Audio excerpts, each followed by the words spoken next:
नमस्कार, मी आहे रिंकू. नागपूर समयच्या मराठी बुलेटिनमध्ये आपलं हार्दिक स्वागत आहे. चला तर मग सुरुवात करूया आजच्या काही महत्त्वाच्या निवडक बातम्यांना. एक मोठी बातमी जालना जिल्ह्यातून समोर येत आहे. वरुड गावात एकाच कुटुंबातील तिघा चिमुकल्यांचे मृतदेह एका शेततळ्यात सापडले आहेत. या घटनेनं संपूर्ण गावात शोककळा पसरली आहे. जालना जिल्ह्यातील वरुड गावात एकाच कुटुंबातील तिघा चिमुकल्यांचे मृतदेह सापडल्याची धक्कादायक घटना घडली आहे. काल सकाळी तिघं 14 वर्षाचा यश जोशी, 9 वर्षाची दीपाली जोशी आणि 7 वर्षाचा रोहन जोशी घरातून महादेव मंदिराच्या दर्शनासाठी निघाले होते. मात्र संध्याकाळपर्यंत घरी न परतल्यानं कुटुंबीय चिंतेत पडले. रात्री उशिरापर्यंत शोध सुरू होता. आज सकाळी गावातील काही नागरिकांनी शेततळ्याजवळ संशयास्पद हालचाली पाहिल्या आणि तळ्यात पाहणी केली असता तिघांचे मृतदेह आढळले. घटनेची माहिती मिळताच पोलीस घटनास्थळी दाखल झाले असून मृतदेह शवविच्छेदनासाठी पाठवण्यात आले आहेत. दरम्यान ही अपघाती मृत्यूची घटना आहे की अन्य काही याचा तपास सुरू आहे.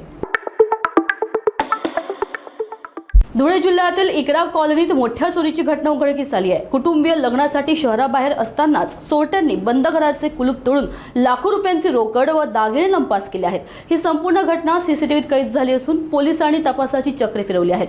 पाहूया हा स्पेशल रिपोर्ट. धुळे शहरातील इकरा कॉलनीत एका बंद घरात चोरट्यांनी डल्ला मारत मोठ्या प्रमाणावर चोरी केली आहे. घरातले कुटुंब लग्नासाठी शहराबाहेर गेलेले असताना चोरट्यांनी घराचे कुलूप तोडून घरात प्रवेश केला. चोरांनी सुनियोजित पद्धतीनं रोख रक्कम आणि सोने चांदीचे दागिने लंपास केले. ही घटना सीसीटीव्ही कॅमेऱ्यात कैद झाली आहे. सीसीटीव्ही फुटेजच्या आधारे पोलीस अज्ञात आरोपींचा शोध घेत आहेत. चोरीची माहिती तेव्हा समोर आली जेव्हा घरमालक मोहम्मद बिलाल मोहम्मद सलीम घरी परतले आणि त्यांनी दरवाजा उघडलेला व तोडलेला पाहिला. त्यानंतर त्यांनी तात्काळ चाळीसगाव रोड पोलिसांना माहिती दिली. पोलीस घटनास्थळी दाखल झाले असून सध्या आरोपी फरार आहेत. पोलीस पुढील तपास करीत आहेत. जालना शहरातून एक धक्कादायक प्रकार समोर आला आहे. वयोवृद्ध महिला डॉक्टरसोबत सकाळच्या वेळेस लूट आणि मारहाणीची घटना घडली आहे. ही घटना शहरातील शोला चौक परिसरात घडली असून लुटारूंनी सोनसाकडे हिसकावून डॉक्टर यांना जमिनीवर फेकले आणि पळ काढला. पाहूया संपूर्ण हकीकत. ही घटना 31 मे रोजी सकाळी 7 वाजताच्या सुमारास घडली आहे. 78 वर्षीय डॉक्टर या देवदर्शन करून शोला चौककडे परत येत असताना दुचाकीवर आलेल्या 2 अज्ञात लुटारूंनी त्यांच्या गळ्यातील सोन्याची साखळी हिसकावली. या झटापटीत लुटारूंनी डॉक्टर यांना जमिनीवर ढकलले आणि मारहाण करून तेथून फरार झाले. त्यांच्या गळ्यातील साखळी अंदाजे 2.5 तोळ्यांची असून त्याची किंमत जवळपास 2 लाख रुपये असल्याचं सांगण्यात येत आहे. घटनेनंतर डॉक्टर यांनी तात्काळ सदर बाजार पोलीस ठाण्यात तक्रार दाखल केली. पोलिसांनी अज्ञात लुटारूंविरुद्ध गुन्हा दाखल करून तपास सुरू केलाय. परिसरातील सीसीटीव्ही फुटेज तपासले जात आहेत आणि आरोपींचा शोध घेणं सुरू आहे. छत्रपती संभाजीनगर जिल्ह्यातील फुलंब्री तालुक्यात एक धक्कादायक प्रकार समोर आला आहे. चौका गावात राहणाऱ्या हिना शेख या विवाहितेने पती आणि सासरच्या लोकांवर गंभीर आरोप केले आहेत. 25 लाख रुपयांच्या मागणीसाठी तिच्यावर शारीरिक आणि मानसिक अत्याचार करण्यात आल्याचा आरोप तिने केलाय. विशेष म्हणजे हिनाने पोलिसात दिलेल्या तक्रारीत सांगितलंय की तिला तब्बल 17 दिवस गरम चटके दिले गेले. पाहूया ही अंगावर शहारे आणणारी हकीकत. फुलंब्री तालुक्यातील चौका गावात राहणाऱ्या हिना शेख या विवाहितेने फुलंब्री पोलीस ठाण्यात तक्रार दाखल करून आपल्या सासरच्या विरोधात अमानुष अत्याचाराचे गंभीर आरोप केले आहेत. हिनाचा आरोप आहे की तिचा पती अजीम शेख आणि सासरच्यांनी 25 लाख रुपयांची मागणी करत तिचा शारीरिक छळ केलाय. इतकेच नव्हे तर तिच्या खांद्यापासून ते शरीरावर तब्बल 17 ठिकाणी गरम वस्तूचे चटके देण्यात आले. या अमानुष वागणुकीनंतर हिनानं हिम्मत करून पोलीस ठाण्यात धाव घेतली.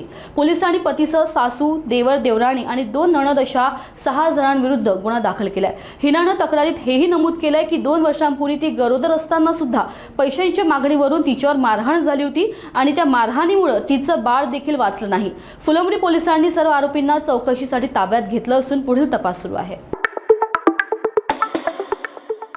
नागपूरच्या पारडी परिसरातील सुभान नगरमध्ये पुन्हा एकदा जमीन धसल्याची घटना घडली आहे. यंदा तब्बल 20 फूट खोल मोठा खड्डा पडला असून एका बंगल्याची कंपाऊंड वॉल देखील त्यात कोसळली आहे. विशेष म्हणजे हे प्रकरण दरवर्षी पावसाळ्यात घडत असूनही अद्याप कोणताही स्थायी उपाय यंत्रणेकडून करण्यात आलेला नाही. नागरिकांमध्ये भीतीचं वातावरण आहे. पाहूया हा विशेष रिपोर्ट. यावर्षी जमीन इतकी खोल धसली की जवळपास 20 फूट खोल खड्डा पडला. यामध्ये एका बंगल्याची कंपाऊंड वॉल देखील पूर्णपणे जमिनीत कोसळली. स्थानिक नागरिकांनी अनेक वेळा महापालिकेकडे तक्रारी केल्या, मात्र आजवर कायमस्वरूपी तोडगा निघालेला नाही. सध्या नागपूर मनपाकडून तात्पुरते सुधारकाम सुरू करण्यात आले असले तरी नागरिक अजूनही भीतीत आहेत. या भागात राहणं धोकादायक झालं असून भविष्यात आणखी गंभीर दुर्घटना घडू नये यासाठी त्वरित उपाययोजना करण्याची गरज व्यक्त होत आहे. आजच्या बातम्यांमध्ये एवढंच. आणखी ताज्या व विश्वासार्ह घडामोडींसाठी बघत रहा नागपूर समय. पुन्हा भेटू लवकरच. धन्यवाद.